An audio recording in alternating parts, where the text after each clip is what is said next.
Sino ang tunay na pinagpala? Be-bless tuwing Webes, ako po si Father Fiel Pareha. Tara po at magkapit pandasal na tayo.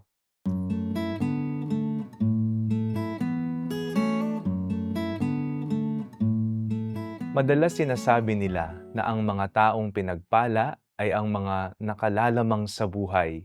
Lamang sa yaman, maraming naipundar, mansyon, maraming pera, sasakyan, magandang negosyo, at nabibili kung ano ang gusto. At kapag sinabi naman na kapos sa buhay, ay malas, mahirap, at tila di pinagpala. Iyan ang batayan ng pinagpala sa mata ng mundo. Kaibang-kaiba ito sa pamantayan ni Jesus. Tinanong ni Jesus ang kanyang mga alagad, sino raw ang anak ng tao ayon sa mga tao? At sumagot sila, ang sabi po ng ilan, kayo si Juan na tagapagbautismo. Sabi naman ng iba, kayo si Elias. At may nagsasabi pong kayo si Jeremias o isa sa mga propeta.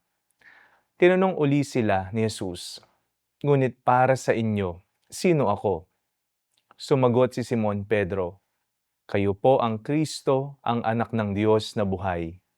Sinabi sa kanya ni Jesus, pinagpala ka, Simon na anak ni Jonas, sapagkat ang katotohanan ito'y hindi inihayag sa iyo ng sino mang tao, kundi ng aking Ama na nasa langit. Ang taong pinagpala ay ang taong nakakakilala sa Diyos.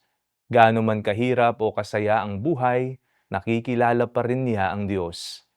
Kung si Jesus ang palaging nasa puso natin, tayo ay tunay na pinagpala. Manalangin tayo. Panginoong Hesus, Ikaw lamang ang aming tunay na kayamanan na kailanman ay hindi namin ipagpapalit. Amen.